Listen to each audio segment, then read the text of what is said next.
Assalamualaikum warahmatullahi wabarakatuh.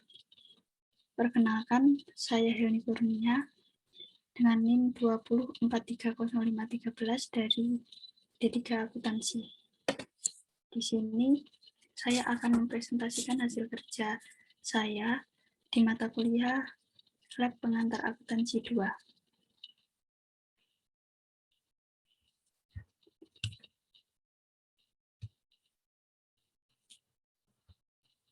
Di sini terdapat 3 soal.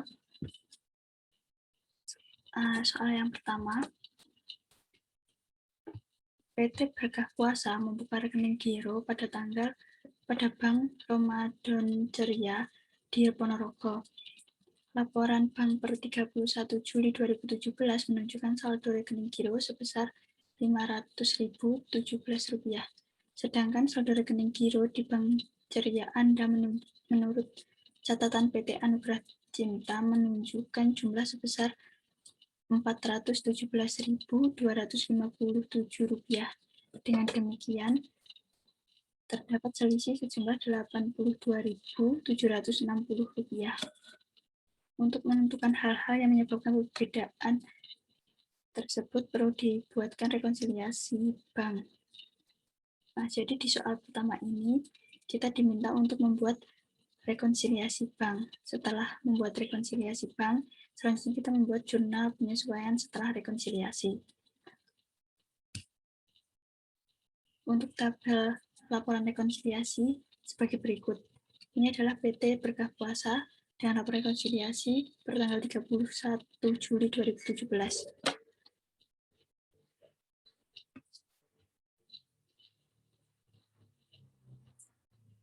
Di tabel tersebut terdapat saldo menurut bank dan saldo menurut perusahaan.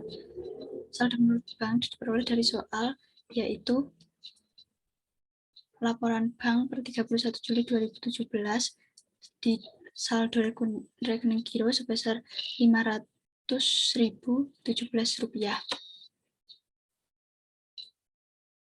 Sedangkan saldo menurut perusahaan diperoleh dari soal di catatan PT Anugerah Cinta yang menunjukkan jumlah sebesar Rp417.257.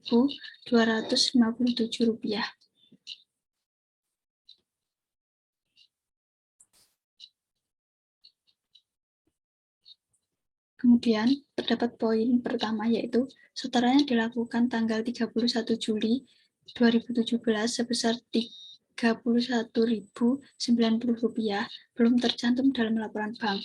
Nah, di poin A ini masuk ke dalam saldo menurut bank dengan transaksi setoran dalam perjalanan.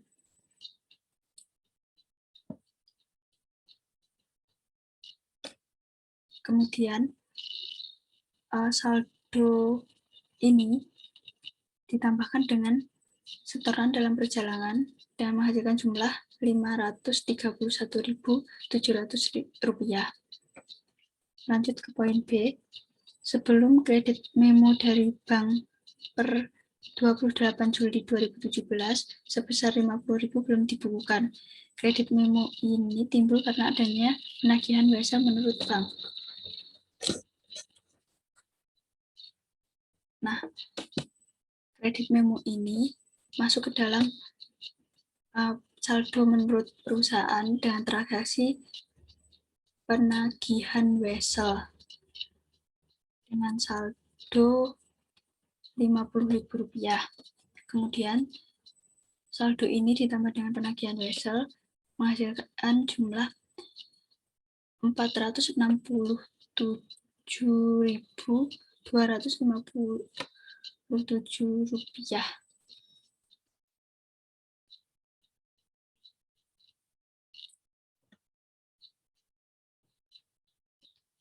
Kemudian lanjut ke poin yang C.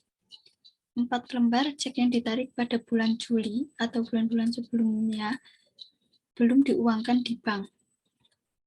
Nah, karena ini belum diuangkan di bank, maka masuk ke dalam saldo menurut bank. Dengan cek dan nomor cek 801 itu memiliki transaksi cek yang beredar dengan jumlah Rp10.000. Selanjutnya, cek nomor 888 dengan transaksi cek yang belum beredar dengan jumlah Rp1.025.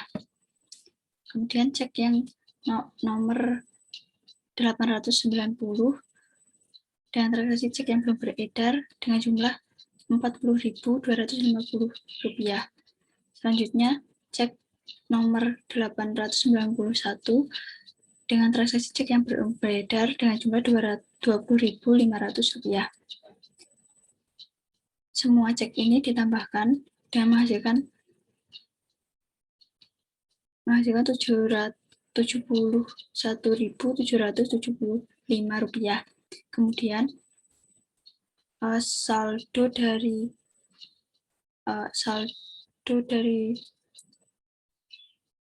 awal dan penambahan tadi dikurangi dengan cek tersebut menghasilkan jumlah Rp459.332.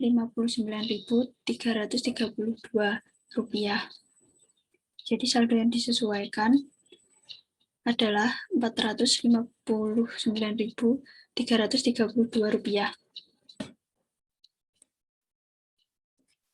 Lanjut ke poin D. Sebuah debit memo dari yang berjumlah Rp200 belum dibukukan. Debit ini dibuat oleh bank per 31 Juli 2017 untuk membebankan biaya administrasi. Jadi ini masuk ke dalam saldo menurut perusahaan, di mana transaksinya adalah beban administrasi sebesar Rp200. Selanjutnya masuk ke poin E, yaitu cek nomor 875 yang ditarik PT Anugerah Cinta per 20 Juli 2017 yang bernilai Rp8.500 untuk membayar rekening telepon telah dicatat dalam jurnal pengeluaran kas dengan jumlah Rp5.800.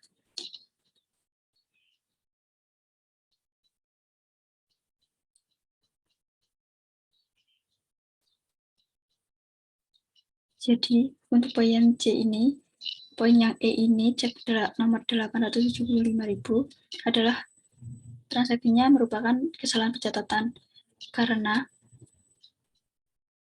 di PT Anugerah Cinta bernilai Rp8.500, tetapi rekening telepon tersebut dicatat jurnal pengeluaran kasnya adalah Rp5.800, sehingga menghasilkan sisa dari pengeluaran Rp8.500 dikurangi Rp5.800 adalah Rp2.700, tercatat sebagai kesalahan pencatatan.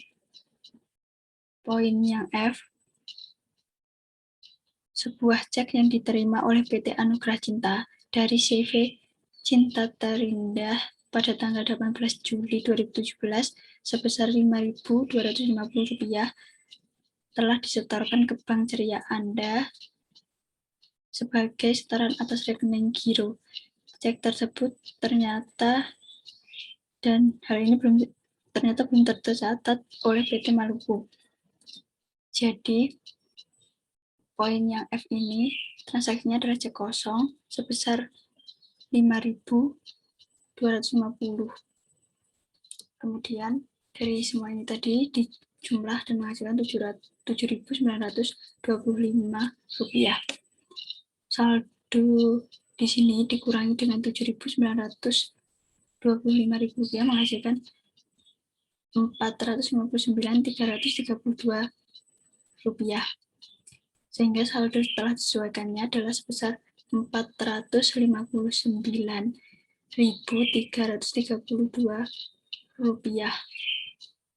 Dan hasilnya adalah balance dari saldo menurut bank dan saldo menurut perusahaan. Selanjutnya, kita membuat jurnal penyesuaian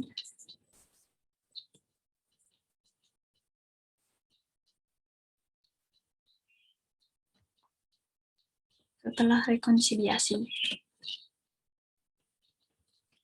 Jurnalnya sebagai berikut. Tanggal 30 Juli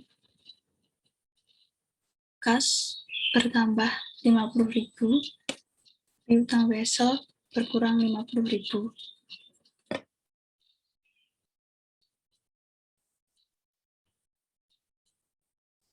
Kemudian beban administrasi bertambah 200 dan kas berkurang 200 rupiah. Selanjutnya kesalahan pencatatan di debit 2.700, kas berkurang di kredit 2.700 rupiah. Kemudian piutang usaha bertambah di debit 5.025 rupiah dan kas berkurang di kredit 5.025 rupiah. Jurnalnya seperti ini. Lanjut ke soal nomor 2. Dari CV Kencana memiliki selembar piutang wesel kepada firma Dahlia. Wesel tersebut bernilai nominal Rp3.400.000. Jangka waktu 60 hari dengan bunga 12% dan tercatat pada tanggal 10 Mei. Di soal nomor 2 ini kita diminta untuk membuat tanggal jatuh tempo wesel tersebut dan jurnal pencatatan pelunasan.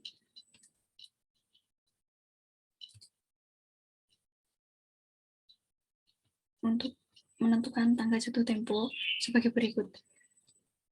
Dari wesel CV Kencana. Karena tercatat pada tanggal 10 Mei, maka kita tulis 10 Mei.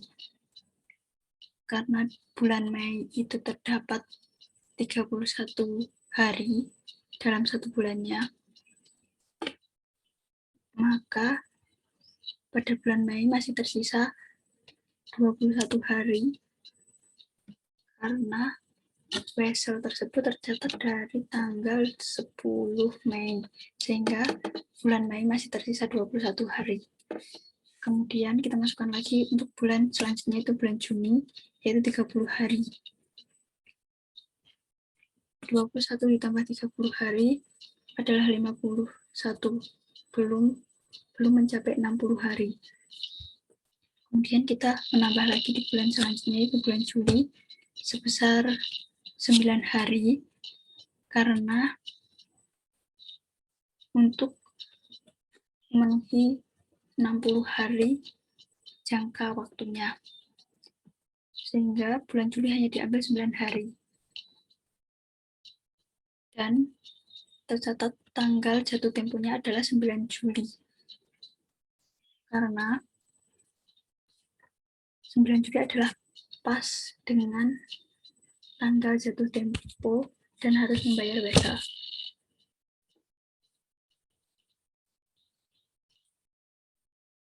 Selanjutnya untuk menentukan perhitungan pelunasan wesel. Nominal wesel kita dapat dari soal tersebut yaitu Rp3.400.000. Bunganya terdapat juga 12% dikali 60 per 360 hari, itu diambil dari jangka waktu yang diberikan adalah 60 dibagi 1 tahun, yaitu 360 hari dikali nominal wesel Rp3.400.000 menghasilkan jumlah Rp68.000. Kemudian nilai jatuh temponya adalah penambahan dari nominal wesel ditambah dengan bunga wesel, yaitu Rp3.468.000. Selanjutnya, jurnal pencatatan pelunasan wesel.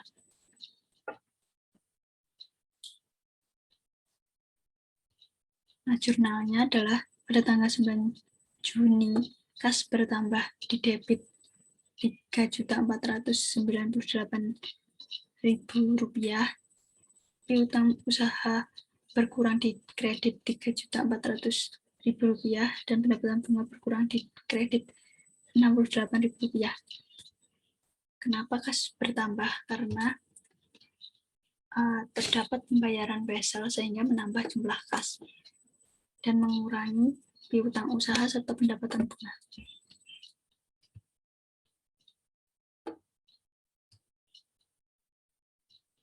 Memasuki soal yang ketiga atau soal terakhir.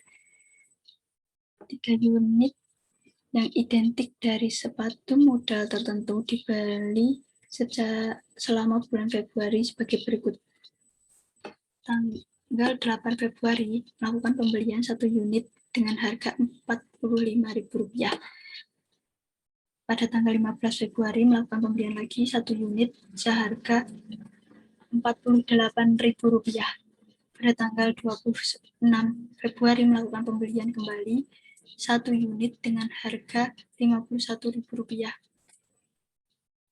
Sehingga jumlah dari semuanya adalah 3 unit dengan biaya Rp144.000. Biaya rata-rata per unitnya adalah Rp48.000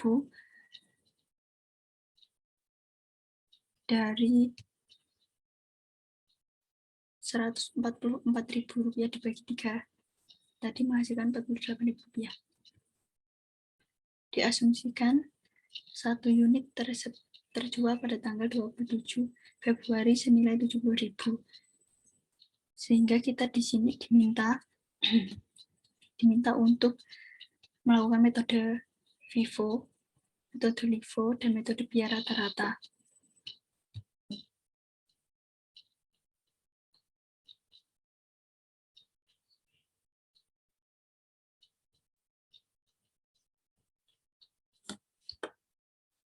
Ini contoh tabel metode FIFO.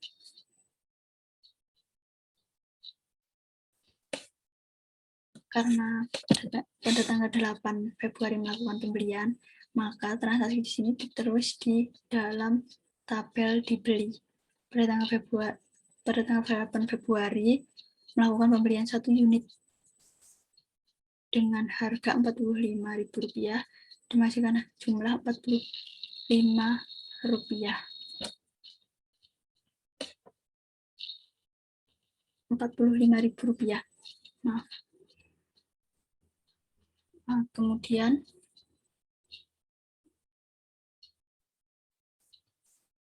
kita masukkan ke dalam sisa dari ini, dari dibeli, kita masukkan ke dalam sisa, yaitu dengan jumlah yang sama, 1 unit dengan harga Rp45.000 dan jumlah Rp45.000. Pada tanggal 15 Februari, melakukan pembelian kembali 1 unit dengan harga Rp48.000 dan dengan jumlah Rp48.000 dan masukkan ke dalam tabel sisa. Tanggal 26 Februari melakukan pembelian kembali dengan harga Rp51.000 dengan jumlah Rp51.000. Sehingga jumlah dari pembelian barang tersebut adalah 3 unit dengan harga Rp144.000. Kemudian, karena pada tanggal 27 Februari diasumsikan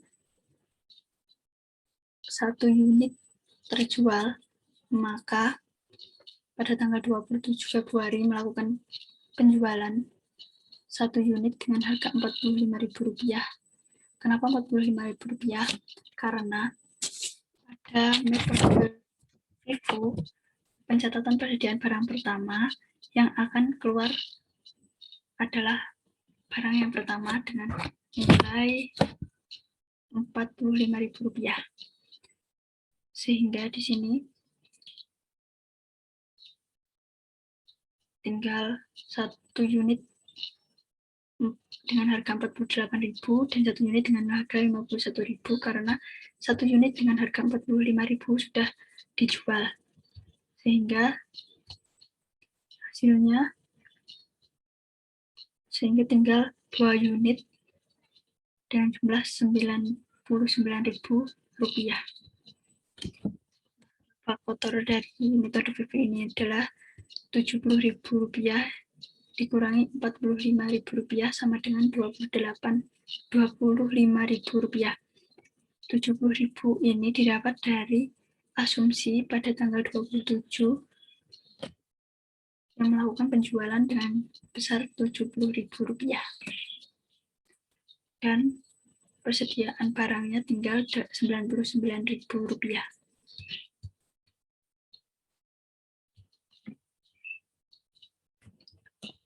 Yang B adalah metode LIFO,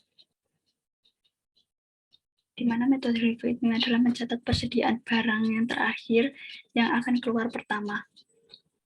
Jadi pada tanggal 8 Februari melakukan pembelian 1 unit dengan harga 45.000, tanggal 15 Februari melakukan pembelian kembali dengan harga 48.000, pada tanggal 26 Februari melakukan pembelian lagi dengan harga Rp51.000, sehingga hasilnya adalah 3 unit yang dibeli dengan harga Rp144.000. Pada tanggal 27 Februari melakukan penjualan 1 unit dengan harga Rp51.000. Kenapa Rp51.000? Karena metode ini adalah mencatat persediaan yang terakhir yang akan keluar, sehingga pembelian yang terakhir adalah pada tanggal 26 Februari dengan harga Rp51.000, sehingga pada tanggal 27 Februari dijual dengan harga Rp51.000, sehingga tinggal 2 unit dengan harga Rp45.000 dan Rp48.000 dengan jumlah akhir Rp93.000. Laba kotornya 70.000 dikurangi 51 sama dengan Rp19.000. 70.000 didapat dari asumsi yang dijual Rp51.000, didapat dari barang yang keluar terakhir. Barang yang dicatat terakhir keluar pertama. Hasilnya adalah Rp19.000. Sehingga persediaan yang dimiliki metode LIFO ini adalah Rp93.000.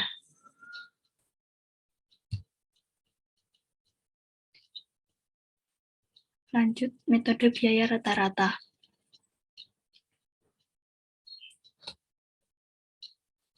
Metode rata-rata ini adalah jumlah unit yang tersedia.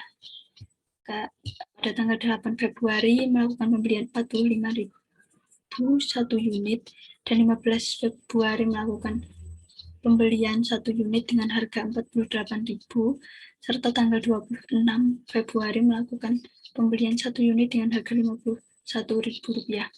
Sehingga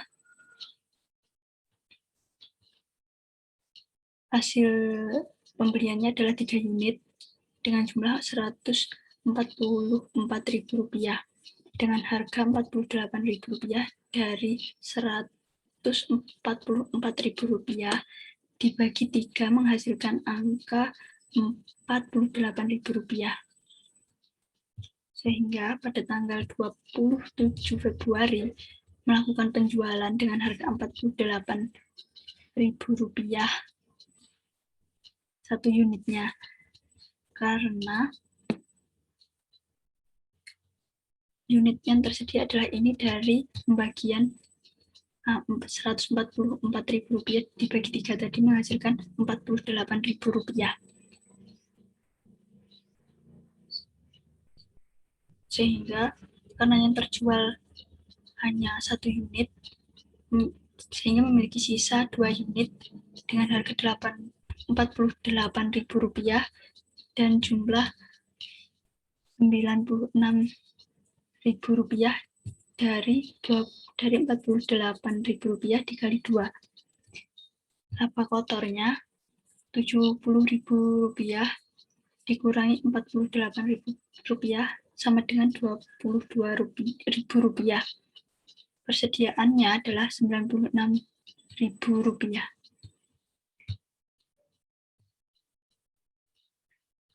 Sekian presentasi hasil kerja saya di mata kuliah lab pengantar akuntansi 2. Bila ada kurang dan lebihnya mohon maaf. Terima kasih atas partisipasinya. Wassalamualaikum warahmatullahi wabarakatuh.